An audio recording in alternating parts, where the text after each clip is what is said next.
Mbote bonjour na bino bato zuli baku ya kolanda biso na mokolo malelo na ezui ezali bongo branche moko ya émission oyo totala bongo na Océan du Congo epai oyo tozalaka bongo bakongomani epai oyo topanzaka tosasaka tobelaka moto papa le moloto ekita ezikisa misala nyonso ya baloki ya yekolo Congo epai oyo toanalizaka ensemble epai oyo toconscientisaka tomobilisaka sensibilisaka to salaka bongo éveil patriotique epai oto longolaka peuple congolais la bolema epai oto chaka litono na nzete poete to benga yango malamu epai oto salaka musala ya Jean-Baptiste epai oto zala bongo masinzili komobetaka mbela koloba ete tango ezali mabe to telema biso banso poete to bundela ekolo wa biso République démocratique du Congo epai oyo to telema ferme fidèle kola bakuke pona kozelaka lisekwa ya République démocratique du Congo epai otomokundolaka maloba ya nkoko na biso les laboraires aloba la biso béché fouillé ne laisser ni place que la mer repasse ezui la mentée religieuse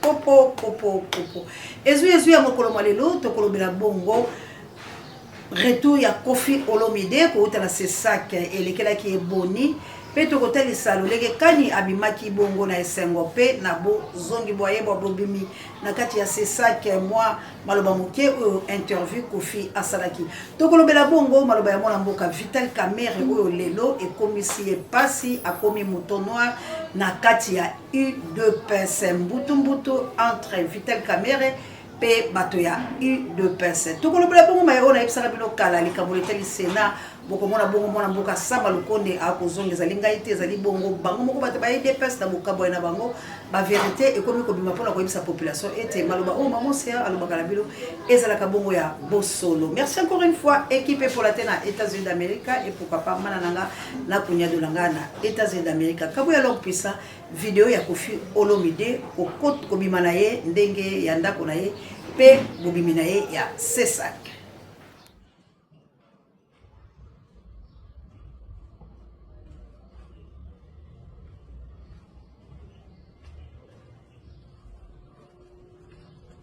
C'est jeudi, le 11 juillet, et là je vais à la CESAC. J'avais été convié, invité, parce que Bino m'a invité à Bino Kuna. Et rappelez-vous ce que je vous ai dit, l'album Platinum, on n'avait rien de mieux à faire que l'écouter. Toutes les chansons sont captivantes. Et quand vous avez votre CD, vous écoutez même les chansons. On se voit tout à l'heure, Dieu au contrôle, et qu'il soit avec vous, qu'il ne vous quitte pas des yeux. Si ce n'était pas un peu tard, l'heure à laquelle j'ai reçu l'invitation, je serais venu déjà à la réception de l'invitation. J'avais hâte donc d'y aller.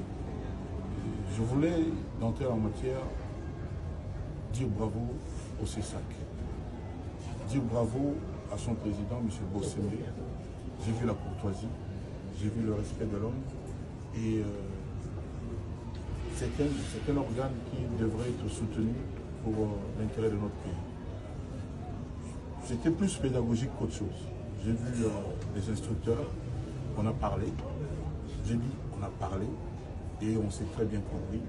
Je ne sais pas trop ce que je dois vous dire, mais je repars d'ici le cœur gros. J'ai retenu que le chanteur Kofi Olomide est aussi l'ambassadeur de la culture du Congo. Et à ce titre, il devrait peut-être distiller un peu plus de diplomatie dans son discours, même si ce qu'il dit est vrai et fondé. Donc, j'ai retenu cela. Et pour sortir d'ici, je pense à nos soldats, à faire d'ici. Et j'espère vraiment que quelque chose va se passer de positif pour eux. Pour le reste, merci au CESAC, merci à mes amis qui sont venus et merci à ma fille. Voilà. Donc Ninou, qui est venu au secours de son papa, mais il n'y avait pas besoin. Donc le CESAC fait bien les choses. Donc je repars d'ici. Nabanzi bande ko balandi bino moko bomoni lolenge ni Koffi Olomide azaki bone sengo tango ako mabongo na ndako na ye koloba ete akei ba bengisi na sesaka est-ce que bino basiba bengisa bino kasi botala bobimina ye ya sesaka botala pe lolenge kanya zolo bela interview na ye boko mona ete mona mboka Koffi Olomide azalaki na makambo ba uti kolobela ye na kati kasi to ali koloba nini na tina ye mona mboka Koffi Olomide légende ya République démocratique du Congo moto ya yambo oyo bongo atikali lokola nkumu na kati ya musique congolaise biso population congolaise bana ya makila bango babibenga ete biso tozali bana ya makila pamba te babundelaka makila ya Lumumba bango babundelaka bongo ekolo wa bango babundelaka bongo lipanda ya Lumumba na yango wana bango bana ya makila balobi ete mama Océan yebisa mona mboka Koffi Olomide légende ya musique congolaise ke biso tozali simana ye tozali ko soutenir ye pamba te tolandi bongo émission na ye libango tikilo na suka mwana mboka Koffi Olomide alobi ata kolika moko ya mabete alobi bobele bosembo est-ce que na Congo la biso guerre ezali est-ce que na Congo la biso to bundaka penza etumba soki to bundaka etumba boni basoda ba biso balongaka te soki to bundaka etumba boni ba ko boto la biso ba mboka soki to bundaka etumba to mona basoda la biso kokima koloba ete etumba o bango bazali ko bunda ezali bongo etumba ya gouvernement etumbo bango bazali ko bunda ezali bongo etumba ya mapinga ya bango te pamba te bango bakonzi bango bazali bongo corrompi bamiloba ba police ya batelema balobi tala biso na front lolenge to kola lolenge to kolia bino moko pe bomonaki yali bongo na basoda basato babomaki bango bongo la bamiso donc makambo nyonso ko sala malakati ya République démocratique du Congo ata moko ya lokuta ezalite po boye bake ya lokuta ezalite na ko chande ko langa imoko azali molakisi kasa azali moko pe azali ko bundele ko loye na parlement ya Lamuka pe précisément Lamuka ya mwana mboka Lamuka ya mwana mboka Martin Fayulu Madidi nini molakisi wana alobaki na tina ya mokambi ya ba police oyo batinda ki ebongo na front ndenge ayalolaki na interview batunaki kabu ya video keno lelo ko bandalelo bana mboka eza na guerre mboka eza na bitu yebisa ngai déclaration wana yokango na yebisa kibelo awa j'ai cette vidéo ya gouverneur militaire ya Nord Kivu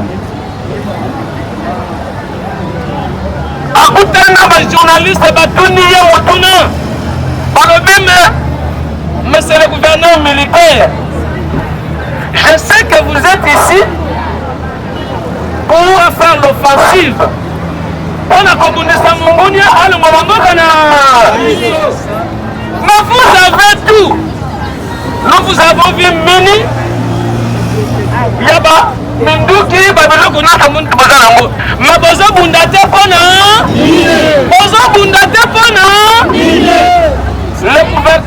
le gouverneur militaire sa réponse était ceci il dit nous sommes l'instrument de la politique nous sommes l'instrument de nous recevons les injonctions on nous a dit d'observer le cessez-le-feu la Congolais un militaire au batini na front kwa kene kobunda bayebisi yo kobunda tika bangona baboma pasara nyoko babosa mais yo tellement makaka fi la Congolais alobi on nous a dit d'observer le cessez-le-feu nous sommes en train d'observer le cessez-le-feu si les M23 vont continuer avec leur hostilité ça s'engage que mais nous sommes en train d'observer les instructions qu'on nous a données. Biloka ndambo ya maloba wana boyoki ete alobi nini mokonzi ya mapinga o batinde na Kivu mokonzi ya mapinga ba motuna kiye TV za radio te bozomona yanga mokonzi na Angleterre na mboka ya le grand professeur Achille Mavela Molonga na Mireille Mal alobi ete bango ndenge batelemi wana bayebisi bango baye pour la cesser les faits donc ata ko banguna ba ko beta masasi ba ko botolo mboka bango bazali kozela injonction euta bongo na gouvernement donc awa na kati ya Kinshasa la ville province ya Kinshasa esika oyo mibeko evandi seke etumba oyo ezali bongo etumba politiko donc bakambia ye ekolo Congo bango bandimi ete babome bato bateka bikolo bia bango poete bango baumela tango kongola ko kufa makila wana e ali bongo pesa bango bokasi e ali bongo pesa bango mpifo ndenge tolobaka ya kovanda kila metende talo teke tumankale ko tobokila lokondo FMP4 mama sociale la chabienne na akene bande kolanga mingi ezali ya koloba kabuya mema biso na maloba ya mona mboka Vital Kamerhe. Ils ont parlé des discours de haine. Je ne sais pas de haine contre les Tutsis. Moi, je suis ressortissant ici. Donc, je suis bien placé pour dire que les Tutsis ne sont pas stigmatisés en République démocratique. Au contraire, ils font partie de toutes les institutions de la République démocratique du Congo. En commençant par la présidence, il y a certains conseillers du chef de l'État qui sont d'origine, qui sont des Tutsis. Nous avons au gouvernement, si nous parlons aujourd'hui de l'Est de la République démocratique, quel est le gouvernement le plus important, si nous prenons le nord et le sud Kivu? C'est le ministère des Infrastructures. C'est occupé par Guissaro, il est aussi. Est-ce que Guissaro, on l'attaque à Kinshasa, on fait du mal à Guissaro, on laisse travailler?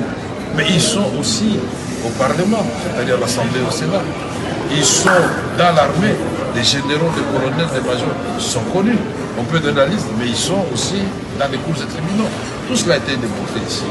Mais la délégation de la République démocratique du Congo, fidèle à la vision du président de la République, son excellence, Félix Antoine Tshisekedi.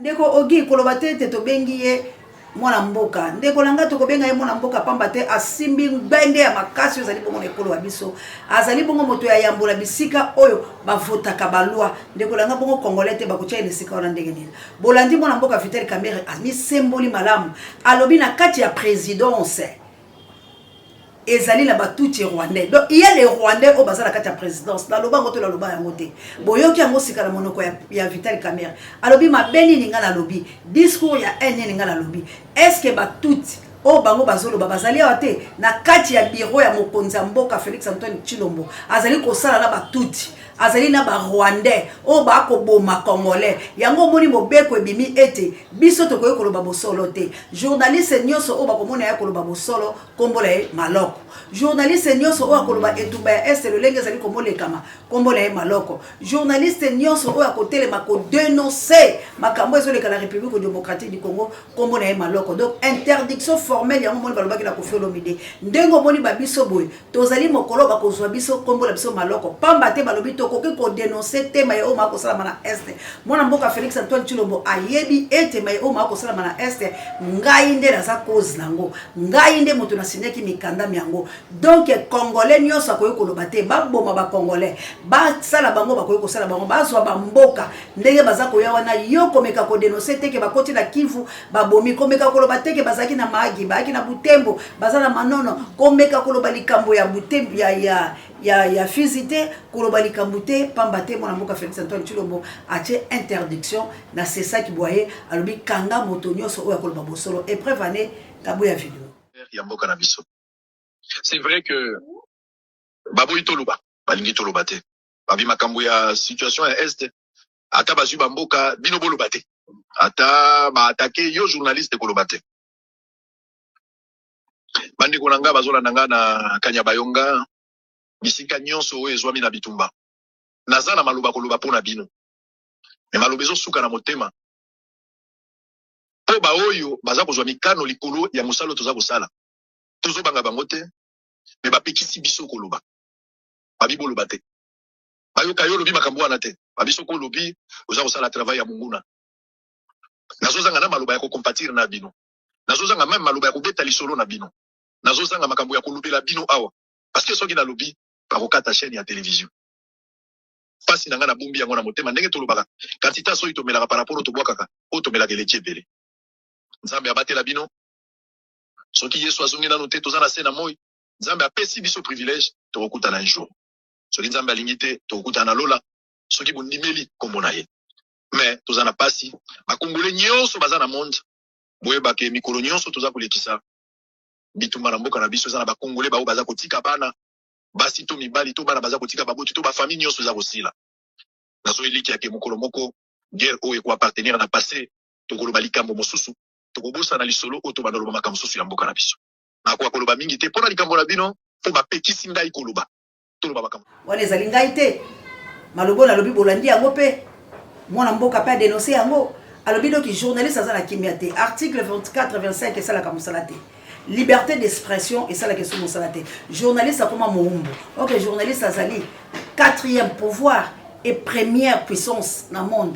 Journaliste, il faut passer information telle que zali. Mais dans mboka la biso soko lobi bo solo comme la maloko. Ata ko passe zali na kati ya mboka. Yo lo baka fati beton. Yo lo baka makamesa malam. Rwanda zala kala mboka te. Kasi vital caméra zakala ba on a cuisine interne.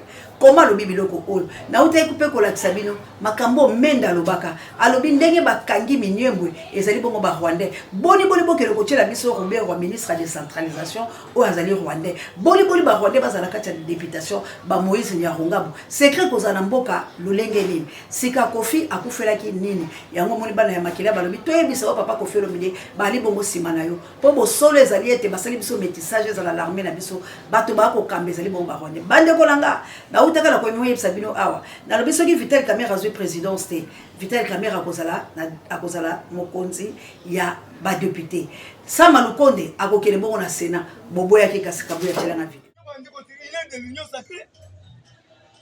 Ça n'a pas comment que parce que tout ça là géopolitique. Voilà. C'est ça géopolitique. Premier ministre Aoudi Naba Congo. Congo central. Président assemblée à Kenya est Bukavu. Lelo, nous avons mis Sabino, nous avons fait Sabino information sur le net. Parce que nous avons une union sacrée. Kolinga te ke ba kosa yo. J'ai même maman coupé. Pour filmer na bien. Voilà. Filmer ya kosa kate. Makambo na bandi campagne zo banda lobby à Sénat. Nazo pesa bino ba ko diriger Sénat. Pesa yeba na kaka. Eringa na loba. Bango ba kendeke pa mbos. Ko mtu ba kendeke pa bahati. Nakoma gini.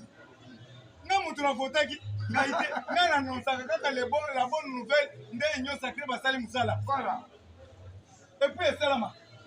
Je vous assure que au moment où je vous parle, président du Sénat, les alliés Sama Lukonde. Voilà. Ils ont kendi na Katanga. Première vice, oya sala Moussala biki na papier. Azaya biso, Jacques Tshisekedi. Le grand frère de Tshisekedi qui fait dans Maboko. Nana ko voter mais vote za kuna ba député mais biso soko siliki kende na Sénat o siliki ba député awa te la chambre haute ko siliki la justice qui boni na justice là oui ma première vice de votre travail mon assemblée caméra ça one mina il est secondé par Jacques Tulumbai voilà yenda zo koma na place ya Kabundu yenda mtu azo gérer papier mon côté est collecté. Voilà. Ça y est, attends. L'administration, c'est lui. C'est lui. Nous sommes dans la place de l'administration. Dans le Sénat, aussi, première ministre honoraire Sama Lukonde. Voilà. C'est-à-dire pouvoir renéquer la Katanga. Voilà. La Katanga peut pas s'épeler. La s'épeler là. Mais premier vice-président du Sénat, Ezali Jacques Tshisekedi. Ezali Tikeka. Gagnant. C'est ticket gagnant basali donc on a biloko na ekobi mandenge wana ba député nde ba voter ba sénateur kuna rapporteur na ebiti bino awa le rapporteur toboyi o me makambo nyoso o reporter chamba na manisa te aza mundele abana kopesa sango na biso na Rwanda aza mundele toko cha mutu moko wana na kotanga kombo na yete ba kokende oluka ye. Est-ce que vous avez bien? Oui. Tous à la maille, tous se retenir. Qu'est-ce y a Sénat? Nous avons tant de combo na ye. Oh yoka. Si le soka lobi makambo ya ngwa. Makocha Moïse Luando. Le petit frère de Luando. Bon, koyoka yango le kester. Tout ça que tu es sacré, tout sangani. Tout ça bimisa. Si quoi, Baboy Carola Lito, très bien. Baboy, sikoyo toye po toyeba politique yo bazokosa yo na biloko miyaki alie kufa kolala azopesa yo te sans frais te akoya azokosa yo Merci encore une fois, maman missionnaire. La banzette Bolandi, maman missionnaire, nanga basi ambuyo, vous allez voir la plus trondée, la mboka nita babé, il faut que vous montez pas quoi lumumba. Bolandi, bino moko la bokebi, oazo lo balaji moniere. Atali sibino. Alobi, soki batie batu na bango liboso, na simesengeli batu ya UDPS. Si kayo oyo yo zo lo basiko to sa l'égalité. Iyo tondimi makambo yo kakato yo kakate siko biso to sa ko melegele ndenge nini poto bousculer gouvernement o po biso peto zo ampifola biso po biso peto koto to lia elongola bango lo lenge ba ko lia na bana bango olandi muto alandi sama lukonda zalina ndeko ya Felix ya naye sika mboka wezo kele kaka chi soki tolobi lo lenge député la biso agangaki bomoni ye azali wapi Mike Mukebai na boloko po ete mabe o bango bazo sala balingi siko bazo msela ngo ba peuple congolais soko meki kaka koloba De Bruno mona mère na Autriche ndetala likambo na prison De Bruno partager mes missions mona mère d'Autriche like yango pe senga na bato ba s'abonner pour vérité toko beta mbela toko beta po ete toko yokate ezali bongo ekolo wa biso République démocratique du Congo Lik Makanaki prisonnier de Jésus toko yokate parce que il faut to tombo la mongongo pour la dénoncer ben insanité. Comment voulez-vous depuis toko ta l'état de siège tikino lelo état de siège et banité mboso atikala ko yebisa biso ata ko likambo moko te état de siège yango to komi wapi lelo penenge Vital Kamerhe zana akoloba likambo état de siège te po yebisi bilo pole alobi ete tina présidence batuti bazali ba rwandais bazali alors bino bolingi bango balobaka na bango lolenge nini ezali façon koloba ete yo peuple congolais c'est prendre en charge peuple congolais libère-toi tika kobeta maboko po okozwelo côté okokufa lokola nyama po président azali na batuti azali kotia bango na misala bazali na kati ya présidence nini bolingi bato baloba na bino bolingi vérité ya ndenge neta bozo finga bango me bazoyela bino une certaine vérité oyo esengeli boyoka siko eloko nini bino bozala ngo posa ba congolais bankindi atui bolingi kaka lolombo bolingi kaka kokitaka la se bolingi to bunde tumba ya bosolo te ba mama ya moto mochali moto bozima mite to bunde tumba ya bosolo la diaconesse maman Rika Montana na plus trondé na mboka ya maman missionnaire to tele meto bunde tumba salam aleikum papa mama Jawa assalamu alaikum mama Jawa na ba musulmo bali bongo na South Africa na mboka ya Gilo Mpinga na Nelo Mpinga Guy Merveille kitoko ba mapasa na biso pe papa na mama na ngai to tele me ba congolais to kokufa lokola banyama guerre ya est ko sila kate parce que ezali guerre oyo banda Félix akoti la bokonzi aye continuité ya Kabila alors guerre wana ezali boko komo salama entre bango na bango. Donc Félix a libéré mboka ta mokolo moko te bande kolangai to s'attendre te que gouvernement o ekoti ekosala musala parce que muto azala kati ya cuisine na bisi bina lobi bozo wanga na ndenge ni mais na kati ya présidence na sommet de l'état il y a des Rwandais tout siko boye bisanga Kagame c'est ennemi ya nani azokosa nani muto alobi yango azali moto ya yambo ya ba député bolingi sosolo bala bilo langage nini bolingi loko nini boye bataba intimider Kofi soki to moni Kofi azwi likambo to tie yango la mutu na bino si Kofi azwi atali nzaka na yemoko ekatani parce que loko to linga la ba mission na biso basa le veille patriotique to linga ki ete ba mission na biso ba bunde tumba ya ndenge wana bakanga minoko la bango te ba dénoncer parce que bango la ngambo la bango basa na bato ebele c'est ça qu'on appelle un soulèvement révolution il fait banda bongo il faut montrer sans avoir conscience que la mboka langa ya ça ne va pas atoza wapi il faut mettre un discours là que nous sommes des esclaves quoi que tozo vivre mboka la biso bakaba yango pe bateki yango mboka la biso za la bisika mususu balia ka franc congolais te mboka la biso za musika mususu le côté la biso le bamaka lisusu te et comme le côté un bateau alors il faut to dénoncer babiloko la po congolaise wa mayela bunde tumba yo musicien nyonso ko bande intimidation te quand tu es congolais avant de jouer musique avant banda dénonce que Rwanda nous agresse notre pays est occupé ba autorité ya mboka o basa complice na makamuno sezo sala mabayebi yango ba livrer biso au diable ba livrer biso na maboko ya bapaya po bango balia ka minéré ba teka ka biso to souffrir yango to zali koloba Big Daniel Ngenda na Londres la mwasi na bana nzamba za na bilo bosunga biso papa Michael mama Celestine yako biso ko zala matanga bosunga biso bande kolanga mama Jolie qui est na Canada mama Mireille na leki no na Angleterre toza na posa na bino Hein, JKM, le number one océan de la presse congolaise. Bozongela ba bonne manière, papa Michael.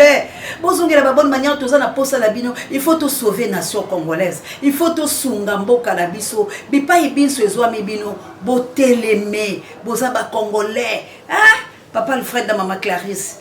Tout élément bande kolanga, tout la pongité, l'association, bosé belé la poto, bosé belé partout. Mais c'est quand ils Congo mani bazali, tout sangisa maboko, pour amener en molano, on dit à botard de bonne et RMC, comme la bilo maman d'Angola, la mokité de Florence et Amatondo. Tout élément tout de la République démocratique du Congo, nous avons un sérieux problème. Mboka la biso ezali bon on a 4 occupations. Mboka la biso ezali bon on a 4 occupations. Ah ezaka sensibilisation. Tout ça pour sensibiliser bilo, tout ça tinda moto, tout ça dégager énergie, natina été yonanga. Vous prenez un jeune burkinabé, c'est le problème, c'est qu'ici dans nos États, vous prenez un jeune burkinabé ici de Bobo Dioulasso, vous l'amenez à Washington, et il ne fait rien ici, hein. Il est là en train de boire café parce qu'on ne lui donne pas des opportunités. Il a 4 diplômes, je ne sais pas quoi, il n'a même pas de diplôme. Tu l'amènes, il ne fait rien ici, tu l'amènes à Washington, à New York, un an après tu reviens, il va être un leader là-bas. C'est la même chose pour le jeune Sénégalais comme moi qui a quitté Kaolack, qui n'avait même pas 100 francs là pour boire à Taya. D'accord? Je descends à Washington, je descends à New York avec $20. 8 ans là-bas, je suis le président en charge des affaires internationales du Democratic Party. Et j'introduisais le président, avant qu'il parle même, le président de la République, le premier président noir. Et pourtant, au Sénégal, je n'existais même pas. Qu'est-ce que ça te dit?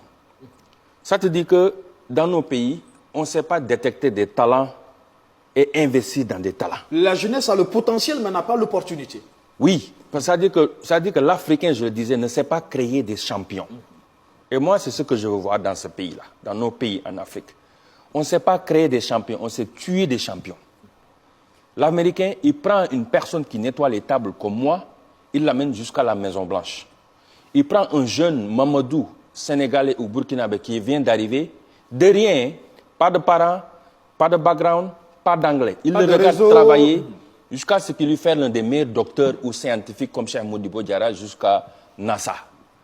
Et eux, ils utilisent ça comme success story pour montrer aux autres, ah, lui là, on peut partir de rien. C'est l'exemple de from nothing you can be something.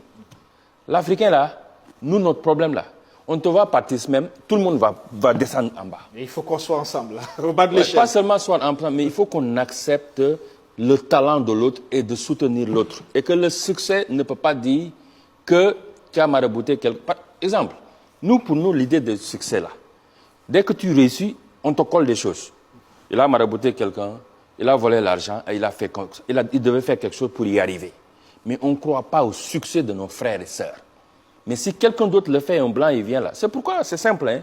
Regardez nos amis de la France, des États-Unis, du Liban, etc. Ils arrivent dans nos pays, ils ne parlent pas nos langues. Ils ne comprennent pas nos coutumes, nos valeurs. Mais dans moins de 3 mois ou 3 ans, ils deviennent nos chefs dans nos propres pays. Tu viens au Sénégal, l'économie, Côte d'Ivoire et ici, partout en Afrique de l'Ouest, ce n'est pas les Africains qui contrôlent nos économies. C'est les Français, c'est nos frères libanais, c'est les Américains, c'est les Chinois, etc. Pourquoi ils peuvent faire ça dans nos pays? Parce que nous, on est très busy, occupés, en train de se tuer, en train de se battre entre nous, en train de se saboter. Si tu fais des choses, même si on doit accepter, on va dire, ouais, mais parce qu'il est comme ça, il est comme ça, on va tout faire pour te... Regarde, la diaspora comme nous, on retourne pour investir, on va tout faire pour nous décourager. Beaucoup de la diaspora, je connais mais très bien, hein, ils laissent... Bande koto komi na biso na suka. Bolandi ndeko oyo, alobini.